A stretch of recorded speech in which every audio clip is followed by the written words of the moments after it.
All right, let's move on to some pretty noteworthy comments that are being made on the Republican side about their economic plans. We just got some footage of Mike Johnson talking about their plans to, continue to undermine, go after, dismantle, repeal, et cetera, the Affordable Care Act. Let's take a listen to how that went. Mike Johnson, the Speaker of the House, was campaigning in Pennsylvania in a House district and was talking about Obamacare. I think we have this exchange. Let's play it. Healthcare reform is going to be a big part of the agenda. When I say we're going to have a very aggressive first 100 days agenda, we got a lot of things on the table. No Obamacare? No Obamacare. Yeah, the ACA is so deeply ingrained. We need massive reform to make this work, and we got a lot of ideas. So he says no Obamacare, says massive reform to the healthcare system. Obamacare is pretty popular. This is one of those things, Saagar. Obamacare is now, at this point, very popular. It's so popular they no longer call it Obamacare. They now call it the Affordable Care Act. And healthcare is one of those issues that has been, when you ask people what their top issues are, healthcare always ranks very high up there. And yet neither campaign has made it a focal point. The Harris campaign sometimes talks about like reducing prescription drug costs, but the bigger ambitions around even a public option, like that is completely invisible. But Trump also has not talked about healthcare. Last time around, he famously tried to repeal the Affordable Care Act and failed with the John McCain, coming in and deciding he wasn't going to do it.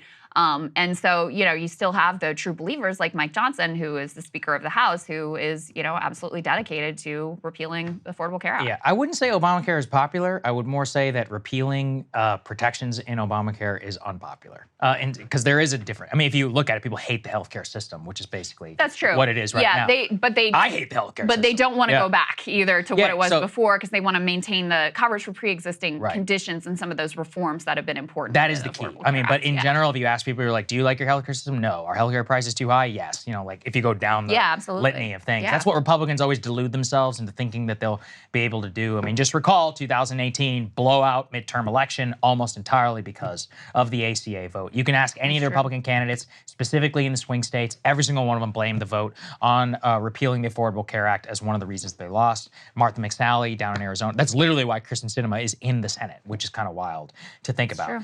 This does get to a broader question, though, of what the hell is going to happen if Donald Trump does win. Let's put this up there on the screen. And you can basically find signs for whatever you want. So currently, this is in the New York Times. It's called The Group at the Center of Trump's Planning for a Second Term, is one you have not heard of. I have heard of this. I did a monologue about it years ago. It's called the America First Policy Institute. It is run by a woman whose name is Brooke Rollins. She ran the Domestic Policy Council under Trump while he was in the White House. This is one of those institutions which has like Larry Kudlow and others on the board. Huge amounts. She founded it with Larry Kudlow. That's right. So they got Larry Kudlow, Linda McMahon, who's an official former small business under Donald Trump, now part of the transition team under Donald Trump, also very influential in that. You got a lot of billionaire donors. If things go in this direction, where Brooke Rollins, for example, becomes the chief of staff, which had been floated there in the past, we have a very clear sign of like what the so-called like corporate direction is going to look like for the Trump administration the second time around. Now, the other counter case, I guess, to all of this is that you do have factions, like within the Trump campaign itself, of people who are not happy with Brooke Rollins or do not agree with her direction. For example, Brooke Rollins and kind of her ilk were very hard in pushing against J.D. Vance as the vice presidential pick. Now, clearly, he will be there in the White House if they do win. So will he, I mean, why would you want somebody like that who literally ran the chief of staff? It could set up a fight around that. You have Johnny McEntee as well previously, who worked in the Trump administration PPO, had been attached to Project 2025, but I think he's gotten more of a pass than everybody else attached to Project 2025. Is that the dude who just said that women shouldn't be able to vote? Well, he made a joke about that on his TikTok, Krystal. Hilarious That is joke. correct. Love that one. Yeah, he runs I laughed really hard. I forget exactly what his channel is called. It's like something Date Right or something like. Anyway, he's got a lot of followers on TikTok. That's all I know. That guy, those people could very much not agree with Brooke Rollins, but I'm setting people up here for if an eventual Trump wins, there are going to be some absolutely titanic fights kind of around who's going to staff the White House, specifically like what the foreign policy vision will be, on the economic. You could have Steve Bannon, who's very much like opposed to this type of wing of the party. Will he be allowed back in there? Will Rollins be the one that is there? It can really set us up for some 2017 era fights like there were between like Jared Kushner and Steve Bannon in the White House, or Gary Cohn and Steve Bannon, or Peter Navarro and Steve Mnuchin. I know this is probably ancient history to some people, but those were very, very consequential for the policy direction that the Trump White House eventually ended up going in. I mean, I think there are few things we can already say for sure. I mean, they're going to extend the tax cuts and Jobs Act. Like, they're gonna, that's like not a question. Then there's a significant tax break for billionaires, for corporations, the wealthiest among us. I think the choice, the centering of Elon Musk is also incredibly significant. Elon is like this, hardcore, like, let's cut $2 trillion from federal government spending, which, by the way, is more than all of the federal government's discretionary budget. He is a fan of Javier Milei, who is like, positions himself as an anarcho-capitalist down in Argentina. And he's talking about how he wants to put the country through this sort of like economic shock therapy that is going to be deeply painful in the short term. I played some of this in my monologue the other day that you can listen to, but just for people who didn't catch it, he said in I think this was in one of the like Twitter live things or whatever, he talked about how Trump's agenda is going to cause hardship, temporary hardship, but that it is necessary. Let's take a listen to that. Have to reduce spending to live within our means.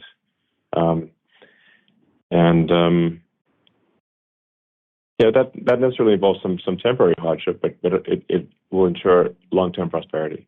He sort of re-emphasized this in another exchange on Twitter. You can put D5 guys up on the screen where you have this one Twitter user. He's laying out what he thinks is going to happen in a Trump term. He says, if Trump succeeds in forcing through mass deportations combined with Elon hacking away at the government, firing people and reducing the deficit, there will be an initial severe overreaction in the economy. This economy propped up with debt and artificially suppressed wages. Markets will tumble. But when the storm passes and everyone realizes we're on sounder footing, there will be a rapid recovery to a healthier, sustainable economy. History could be made in the coming 2 years. To which Elon Musk, who again is the plan is to put him in charge of this, massive government oversight agency, says sounds about right. So effectively, like, yeah, we're going to cause a severe market crash and depression in the short term. No problem, which, by the way, is what's happening in Argentina right now. Well, I was going to say, like, that's honest, and I support that. I actually support honesty. I support just being real with people. I've said it here before. Do you support the program, though, of like mass austerity? Well, first of all, I don't support austerity. No, because it's not going to happen. First of all, it's also not going to happen. I tweeted this yesterday. We all need to stop pretending that Susan Collins and Lisa Murkowski are going to vote for a $2 trillion budget cut. It's never going to happen. If anything, they're going to increase defense spending. I will call it here right now. The deficit will go up under Donald Trump. They will extend the Tax Cuts and Jobs Act. They will increase military spending. They will maybe cut discretionary spending by 1 or 2%, which is like 0.001% of the overall federal budget. They won't touch entitlements. Social Security and Medicare funding, et cetera, will continue. And he will end, if he does win in office, with a significantly bigger picture on the deficit that looks exactly like it is today. I will call it here. There's no way any Republican or Donald Trump administration will go in a different direction. On mass deportation, Fisher King is correct. I mean, look, this gets to the heart of the entire debate. It is probably good for overall top-line GDP to have mass immigration and specifically illegal immigrants. That's true if you look at human beings as literally economic utils. And yes, there will obviously be a market correction. I've been honest about that before. I think people who support mass deportation should as well. The question is what type of society do you want to live in and what type of overall economy? It's definitely not good for overall GDP necessarily to have higher wages for people who do construction. Like, that's obviously going to increase, quote unquote, prices. Yes, it's true. We should all be honest if you support that policy. Now, do you think that's better in the long run? Yes, I absolutely do. I mean, I can't sit here and say that tariffs are going to lower prices for everybody, but I think it's good. I think it's important, that washing machines or TVs that cost $400, if you buy it for $600, but it happens to be able to made here, yeah, I think it's worth it. Is it easy for me to say? Absolutely. You can vote your conscience and do whatever you want. But that's kind of where I look at it. So first of all, the Elon $2 trillion thing, again, it will never happen. It's almost not even worth taking seriously. Like, especially in a divided government or even with Donald Trump, look at the past record in terms of what the deficit happened and in terms of spending. Like, there is no indication that any of this happened. Even if Elon is in charge of, what is it called? The Department of, government efficiency, Doge, in order to promote his favorite cryptocurrency. Hey, I'm still pro Doge. I'm still holding. Which is disgusting. I'm still holding in and of my itself. Doge. Haven't sold it yet. I mean, I guess there's a couple things. So, first of all, I think it's noteworthy that Trump himself has embraced this austerity politics, which is the, old school Paul Ryan Republican position. Yeah, but it is kind of popular too, because people hate the federal government. They like, they like the idea of it. When it comes down to it, and it's your social security and Medicare, whatever, getting slashed, that's another matter entirely. So that's number one.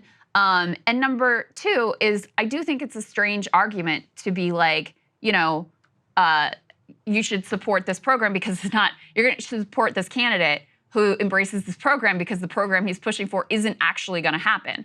And, so you don't get to pick and choose like the parts that you like and don't like. And this is what a lot of the business community, by the way, has done with Trump, where it's like, well, we don't really think he's going to do the tariffs that are going to affect us. We don't really think he's going to do the mass deportation. We don't really think he's going to do these other things. But maybe he is going to like lower, he probably is going to lower my taxes, and the pieces that I like that are going to be good for me and my business, he is going to do. I think we have to take them at their word. So in any case, it's significant that Trump, who previously, sort of positioned himself against normal Republican austerity politics of the Paul Ryan Tea Party era, has now embraced Elon's idea of slashing $2 trillion from the federal government budget, which again, sounds all well and good until you realize that is more than all discretionary spending and would have a huge impact on basically every single federal government program, including ones that are, very important to people. Let's take a listen to that. Role for Elon Musk. So Elon has a lot of roles he could take because he's a very exceptional guy. But he has a thing. He feels there's such waste, fraud, and abuse in our budgets. And he's right. So I'm curious, Saagar, do you feel like there's been a shift in Trump's economic positioning? No. Because, I mean, this is very different from the way he positioned himself in 2016. That message is actually quite popular. Now, when it comes down to it, people hate the government. People think it's inefficient. It is inefficient. The Pentagon literally can't pass an audit. Like, in terms of cutting and all that, there are certainly places that we could cut, but it's not all that popular amongst Republicans. When it comes down to it, when appropriations happen and an actual federal budget, again, you have to answer this question. Do you think $2 trillion is going to get cut? Not in a million years. Is Donald Trump going to cut Social Security and Medicare? No. Absolutely not. What is Donald Trump and the Republicans Congress actually going to pass?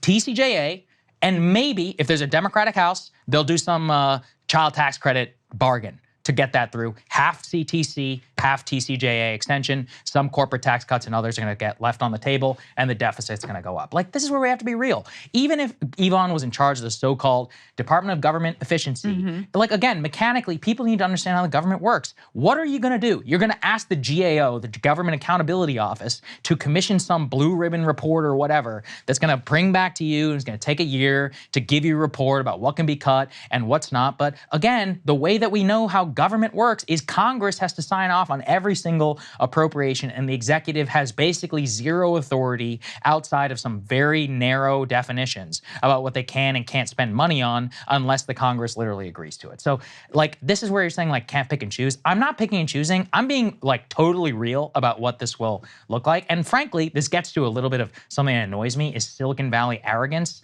around the government, where they just claim things like you can cut $2 trillion. I'm like, you don't know anything about Washington, like, if you think that that's going to happen. The people who are correct are the Wall Street guys who are like, yeah, there's no way that an across-the-board tariff is going to happen, which is, again, true because it would take an act of Congress. At best, you'll have soybeans, steel, and crops get hit with tariffs again, which is what happened last time, or critical metals or whatever, like they can in the Commerce Department. Our taxes are probably going to go down, and they're correct. Like, that is because that's a fulsome picture of Donald Trump plus the Republican Congress if they have united government. And even if they have divided government, some version of that is going to get through. So this is just like a very realistic view of what this looks like. And if you believe that Elon's going to cut $2 trillion, you're an idiot, honestly. How do you feel about the closing pitch of the campaign of we're going to repeal the Affordable Care Act and crash the economy? Well, yeah, that's stupid, okay? Well, in terms of the Affordable Care Act, that's actually the dumbest one. On mass immigration, people do support mass deportation, specifically Republicans. But on the issue of Affordable Care Act, wouldn't touch it with a 10-foot pole, and it certainly does get to the political genius of Mike Johnson. But look, people who are out there, you should also be honest. Yeah, that's what Republicans support. You know, the median Republican in Congress, they want to repeal the Affordable Care Act. So if you care about that, you should definitely consider that whenever you're voting. I'm not going to sit here and cover for them. They're idiots in terms of what they think. Hey, if you like that video, hit the like button or leave a comment below. It really helps get the show to more people. And if you'd like to get the full show ad-free and in your inbox every morning, you can sign up at breakingpoints.com. That's right. Get the full show, help support the future of independent media at breakingpoints.com.